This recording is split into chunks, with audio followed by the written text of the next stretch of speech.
Hello दोस्तों। आज जो कहानी मैं आपको सुनाने जा रही हूँ उसका नाम है जादू भरी बांसुरी, जो नेपाल की है और जिसे लिखा है माधव धीमिरे ने। सुकुमार जैसे ही उस छोटे से गांव के धूल भरे रास्ते पर मुड़ा, सूरज छिपने लगा था। इस लड़के की उम्र 11 साल के आसपास थी। दूर हिमालय का तेजस्वी मनोरम दृश्य था। पर्वत की ऊंची चोटियों पर स्वर्णिम लालिमा फैली हुई थी। सुकुमार अकेला था। इस गांव में वो किसी को नहीं जानता था, लेकिन उसे आशा थी कि गांव में कोई न कोई मिल ही जाएगा जो रात भर अपने पास ठहरा लेगा। दूर कहीं से एक लड़की की आवाज आ रही थी जो अपनी माँ को बुला रही थी। इससे उसे अपनी माँ की याद आ गई थी, जिसका स्वर्गवास हो चुका था। माँ की याद आते ही उसने अपनी बांसुरी निकाली और अपने होठों से लगाई। उसे ऐसा लगता था जैसे बांसुरी पर धुन बजाकर वो अपनी माँ को बुलाता हो, जिस प्रकार दूर वो लड़की अपनी माँ को बुला रही थी। बांसुरी बजाते हुए वो खड़ा ही था कि एक अधेड़ उम्र की स्त्री अपने सर पर घास का भारी गट्ठर लिए उसी रास्ते पर उसके पीछे पीछे आई। वो उस गांव के सरपंच की पत्नी थी। वो स्त्री रुकी और खड़े होकर सुकुमार की बांसुरी सुनने लगी। सुकुमार को जब इस बात का एहसास हुआ तो वो उस स्त्री की तरफ देखने लगा। दोनों ने एक दूसरे की तरफ देखा। दोनों को ऐसा लगा जैसे कि वो एक दूसरे को पहले से ही जानते हों। उस स्त्री ने पूछा, बेटा तुम कहाँ जा रहे हो? माँ, मैं इस गांव में अजनबी हूँ, रात बिताने के लिए जगह ढूंढ रहा हूँ, उसने जवाब दिया। उन दोनों ने एक दूसरे को माँ बेटा कहा था। यह क्या केवल स्नेह के कारण था अथवा इसका कोई गहरा अर्थ था? उस स्त्री को यह सुनकर आश्चर्य हुआ।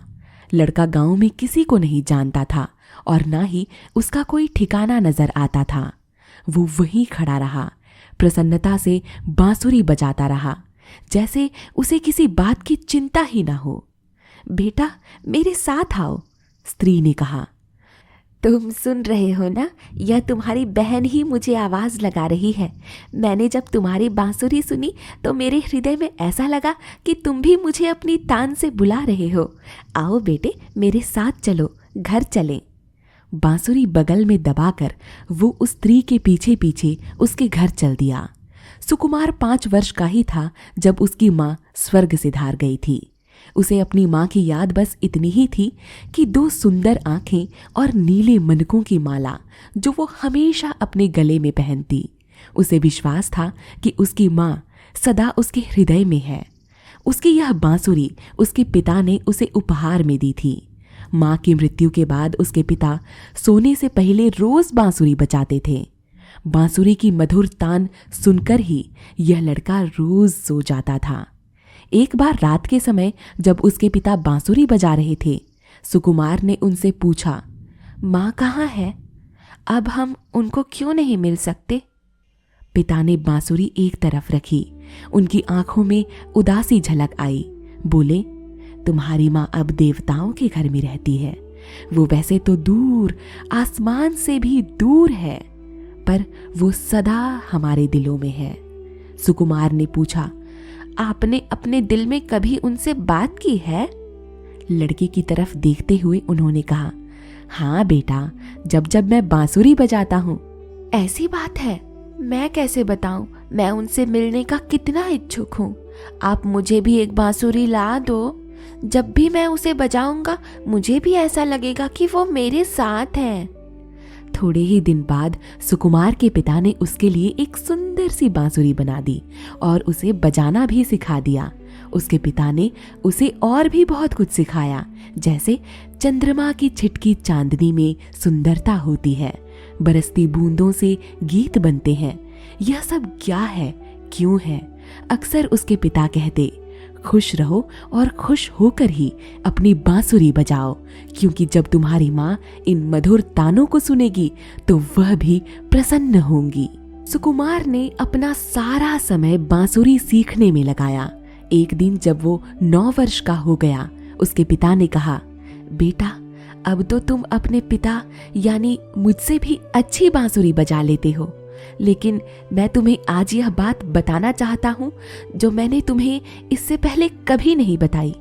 सभी लोग, चाहे वो कैसे भी हों, बांसुरी की मधुरता को पहचानते हैं। जब भी तुम बांसुरी बजाओ, अपने हृदय में स्नेह और सद्भाव रख कर बजाओ। तुम्हारे प्यार को सभी लोग बांसुरी की मधुरता से समझेंगे। इस प्रकार तुम अपनी सच्चे तान को प्राप्त कर सकोगे।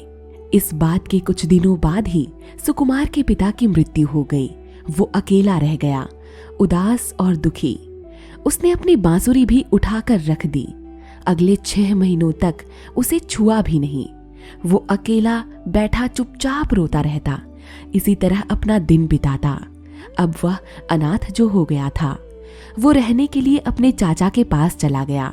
वहां फिर से उसने बांसुरी बजानी शुरू की। वो बांसुरी दूसरों को दिखाने के लिए नहीं बजाता था, वरन अपना प्यार और इस प्रकार उनका स्नेह प्राप्त करने के लिए बांसुरी बजाता था। पर अंदर से वह बेचैन था। एक दिन उसने अपनी बांसुरी उठाई और अपने चाचा के घर को छोड़कर चल दिया, एक ऐसे सफर पर जिसका कोई ठिकाना नहीं। चलते चलते वो बांसुरी बजाता जाता। रास्ते में चलते लोग उसे घेर लेते, उसकी बांसुरी का आनंद उठाते, झूम झूम कर बांसुरी की तान पर नाचने लगते। लेकिन वो इस दुनिया में अकेला था। उसे अपने माता पिता जैसा स्नेह कहीं से प्राप्त नहीं होता था। अधिकांश लोग अपने में और अपनी समस्याओं में ही उलझे रहते थे। उनके पास सुकुमार के लिए बेकार समय नहीं था। उसकी बांसुरी की धुन समाप्त होती और वो चल देते। किसी के पास भी उसके लिए समय नहीं था, जब तक कि आज अचानक सरपंच की पत्नी से उसकी मुलाकात नहीं हुई, जिसने उसे बेटा कहकर पुकारा। इस बार उसे लगा कि उसे अपनी सच्ची माँ एक बार फिर से मिल गई है। जैसे ही दोनों घर के अहाते में घुसे, उसने बगीचे में एक लड़की को घूमते देखा। यह उस स्त्री की छोटी लड़की थी, सयपात्री। थोड़ी देर पहले यही अपनी माँ को आवाज लगा रही थी। उस स्त्री ने सुकुमार की तरफ देखा और कहा, बेटी, मैं अपने साथ एक बहुत अच्छा लड़का लाई हूँ। यह तुम्हारे साथ ही रहेगा। नहीं, मेरा मतलब है मैं तुम्हारा भाई घर लाई हूँ। दोनों बच्चे शर्मा कर खड़े रहे, कुछ नहीं बोले, लेकिन दोनों खुश थे। सयपात्री का कोई भाई नहीं था, उसे भाई मिल गया और सुकुमार को एक बहन मिल गई। शाम हुई। सुकुमार बैठा देखता रहा कि यह स्त्री किस प्रकार लैंप की रोशनी में शाम का खाना बना रही थी। उसे बहुत प्रसन्नता हुई। इसी प्रसन्नता और आनंद का अभाव उसके जीवन में सदा रहा था। शाम होते ही सरपंच अपने घर आया। बिना कुछ कहे ही उसने सुकुमार की तरफ एक अजीब दृष्टि से देखा। उसकी दृष्टि से ही सुकुमार कुछ उदासी और अशांति महसूस करने लगा। उस स्त्री ने अपने पति से कहा, आज सड़क पर इस लड़के से मेरी भेंट हो गई। यह बहुत अच्छी बांसुरी बजाता है। खाना खाते समय सरपंच ने सुकुमार से कुछ नहीं कहा। खाने के बर्तन वगैरह जब हट गए तो उसने अपनी बांसुरी निकाली और धीरे धीरे बजानी शुरू की। पूरा परिवार चुपचाप बैठा, बांसुरी की तान में तन्मय। दोनों, सरपंच और उसकी पत्नी ने महसूस किया कि उसकी तान उनके दिलों को छू रही है, किसी जाने पहचाने हृदय तंत्री को छू रही है। सयपात्री को लगा कि उसका यह नया भाई उसके परिवार के सदस्यों से बातचीत करने का प्रयत्न कर रहा है, अपनी बांसुरी की तान के द्वारा। जब वह अपनी बांसुरी बजा चुका तो वो सोने के लिए उठा। उस स्त्री ने सुकुमार के मुंह और सिर पर हाथ फेरा, उसे प्यार किया और उसे शुभ रात्रि कहा। दूसरे दिन सुबह सुकुमार जल्दी ही उठ गया और जाने की तैयारी करने लगा, पर उस स्त्री ने उसे रोक लिया। कहने लगी, अब हम माँ बेटा हैं, मैं तुम्हें यहाँ से जाने नहीं दूंगी। इस तरह सुकुमार उसी परिवार के साथ रह गया। सयपात्री भी सुकुमार को बहुत स्नेह करने लगी थी, लेकिन उसे लगा कि अभी सुकुमार के बारे में उसे सब कुछ समझना है। अधिकतर वो इसी बात पर आश्चर्य करती कि सुकुमार इतना चुप चुप क्यों रहता है। दिन में वो उसे लेकर गांव में इधर उधर जाती, अपनी सहेलियों और मित्रों से मिलवाती। एक दिन दोनों बच्चे पास की नदी पर गए। सुकुमार चुपचाप एक पत्थर पर बैठ गया, पानी की तरफ एक टक देखता रहा। सयपात्री अपनी उत्सुकता को रोक न सकी। उसने पूछा, भैया तुम क्या सोच रहे हो? प्यारी बहन, तुम्हारे पास तुम्हारी माँ है और वो तुम्हें स्नेह भी बहुत करती है क्योंकि तुम उनकी बिटिया हो ना। लेकिन मेरी माँ नहीं है और मैं अपनी माँ से सिर्फ बांसुरी बजाकर ही मिल सकता हूँ। सयपात्री को उसका उत्तर सुनकर धक्का सा लगा। लेकिन मेरे भैया, क्या मेरी माँ तुम्हारी माँ नहीं है? क्या मैं तुम्हारी बहन नहीं हूँ? उसने पूछा। अटक अटक कर उसने उत्तर दिया, हाँ तुम मेरी बहन हो और वो मेरी माँ भी है, लेकिन क्या भैया? तुम्हें तो अपने पिता का स्नेह भी मिलता है, लेकिन मेरे पास वो नहीं है। लेकिन क्या मेरे पिता तुम्हारे पिता नहीं है? नहीं, मैं अभी तक उनके हृदय में अपनी जगह नहीं बना पाया हूँ। ठीक है, मैं आज रात ही उनसे बात करूंगी कि वो तुम्हें और ज्यादा स्नेह करें। नहीं नहीं बहन, ऐसा नहीं करना, अभी ऐसे ही ठीक है। मैं अपनी बांसुरी बजाकर उनके हृदय में अपना स्थान बनाऊंगा। उसी दिन रात में जब दोनों बच्चे सोने चले गए, सयपात्री के पिता ने धीरे धीरे उसकी मम्मी से बात करनी शुरू की। देखो, अनाथों पर अधिक विश्वास नहीं करना चाहिए। वो काफी समय तक एक जगह पर नहीं टिकते। सुकुमार भी ऐसा ही करेगा। एक दिन वो उठेगा और चला जाएगा। जब तक नहीं जाता इधर उधर मटर गश्ती करेगा और हमारे सहारे यहाँ रहता रहेगा। सयपात्री पर इसका बहुत बुरा असर पड़ेगा। उस स्त्री को अपने पति की बातें सुनकर गहरा आघात लगा। सुनो, ठीक है वो एक अनाथ है, लेकिन क्या यही एक कारण नहीं है कि हम उसके माँ बाप बन जाएं? ओह, मैं विश्वास नहीं कर पाती कि कभी कभी आप कैसी कठोर बातें कह जाते हैं। इस तरह बातचीत समाप्त हो गई और वो दोनों सो गए। घर का जीवन क्रम सामान्य की भांति चलता रहा। बसंत की बहार आई, गांव में हरियाली छाई और गुलाब के फूल खिल गए थे।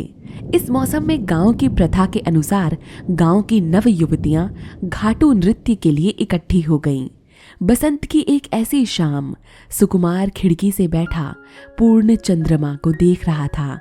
चांदी सी फैली चांदनी और आसमान में दौड़ लगाते बादल मानो उससे कह रहे हों, छेड़ो बांसुरी पर अच्छे तान छेड़ो। उसने बांसुरी निकाली। उसका मन कर रहा था बांसुरी बजाने का। उसकी पूरी कोशिशों के बावजूद भी वह अभी तक सयपात्री के पिता के मन को जीत नहीं पाया था। यह उसे एक कठिन काम लग रहा था। उसने सोचा, अब यहाँ इस तरह रहने की बजाय यहाँ से चले जाना ही अच्छा है। दूसरे दिन पौ फटने से पहले ही वह चुपचाप घर से निकल गया। घर के सभी लोगों को उसी तरह सोता छोड़कर बाहर निकलकर वह रुका, मुड़ा। मन ही मन उसने सयपात्री और उसकी माँ को प्रणाम किया, विदा कही और अपने रास्ते पर चल दिया। सवेरा होने तक वो गांव से दूर देवदार के पेड़ों की पहाड़ी तक पहुंच गया। एक बार तो उसने कल्पना की कि सयपात्री उसका नाम लेकर उसे बुला रही है।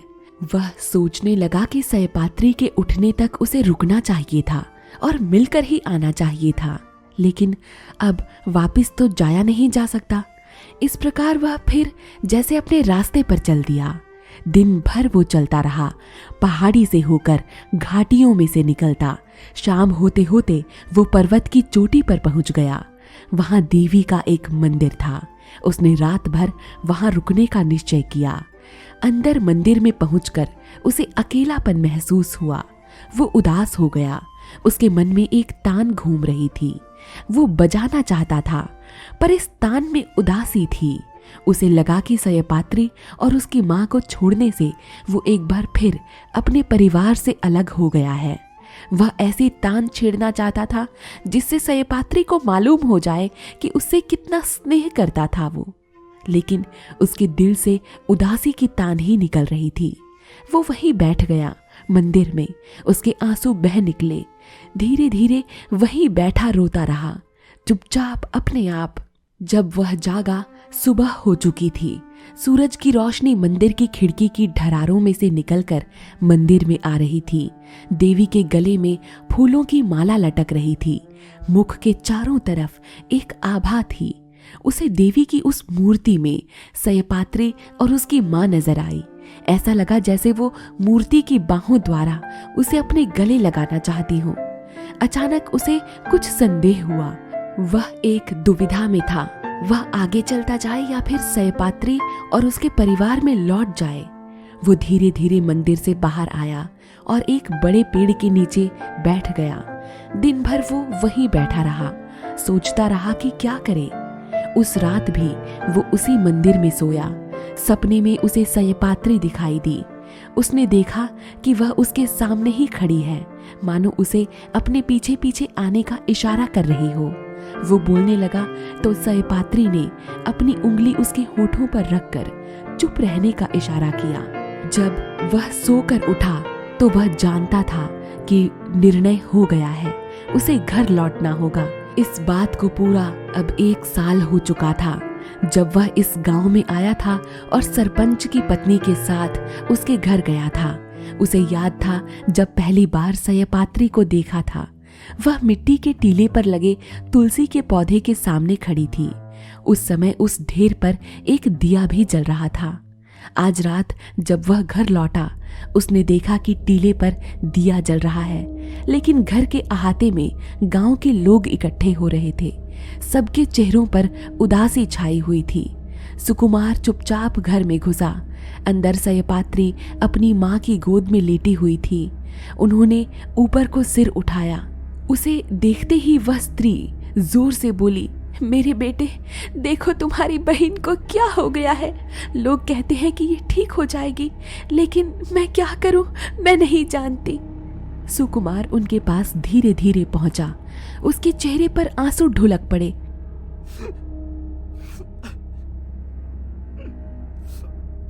हाथ बढ़ाकर उसने अपनी बहन को सहलाया।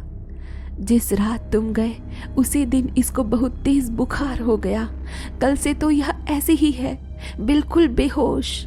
मेरे विचार से इसकी आत्मा तो तुम्हें ढूंढने गई है। अब तुम वापस आ गए हो, बेटा कुछ करो, ये ठीक हो जाए, होश में आ जाए। सुकुमार वहीं बैठ गया, चुपचाप अडिग। उसके हाथ सयपात्री के मुंह को सहला रहे थे। उसने अपनी बांसुरी निकाली, धीरे धीरे बजानी शुरू की। बांसुरी की तान जैसे ही कमरे में गूंजी, सयपात्री की आंखें भी फड़फड़ाने लगीं। उसके पिता कमरे में आ गए थे। वो एक प्याले में पानी लाए। उन्होंने पानी लड़की के होठों से लगाया। धीरे धीरे उसने आंखें खोली। सुकुमार को देखकर वह बड़बड़ाई, मेरे भैया तुम आ गए हो। अपनी बांसुरी को नीचे रखकर वो बोला, हाँ मेरी बहन, मैं यही हूँ, तुम्हारा भैया। अचानक सयपात्री के पिता सुकुमार के पास आए। आंखों में आंसू भरकर उन्होंने सुकुमार को अपने सीने से लगा लिया। सच बेटा, तुम मेरे बेटे हो। मैं अब तुम्हें कभी नहीं जाने दूंगा, कभी नहीं। माँ वहीं बैठी रही। आंखों से खुशी के आंसू बह निकले थे। सयपात्री और सुकुमार ने एक दूसरे की तरफ देखा और मुस्कुराए। गांव के ही एक निवासी ने कहा, यह तो वास्तव में घाटू की कहानी की तरह ही है। घाटू, जो हमारे नेपाल के प्रसिद्ध पवित्र नृत्यों में से एक है। दोस्तों, ये थी कहानी जादू भरी बांसुरी। उम्मीद करती हूँ आपको पसंद आई होगी। अगर हाँ, तो चैनल को सब्सक्राइब और वीडियो को लाइक कर दीजिएगा। Bye bye.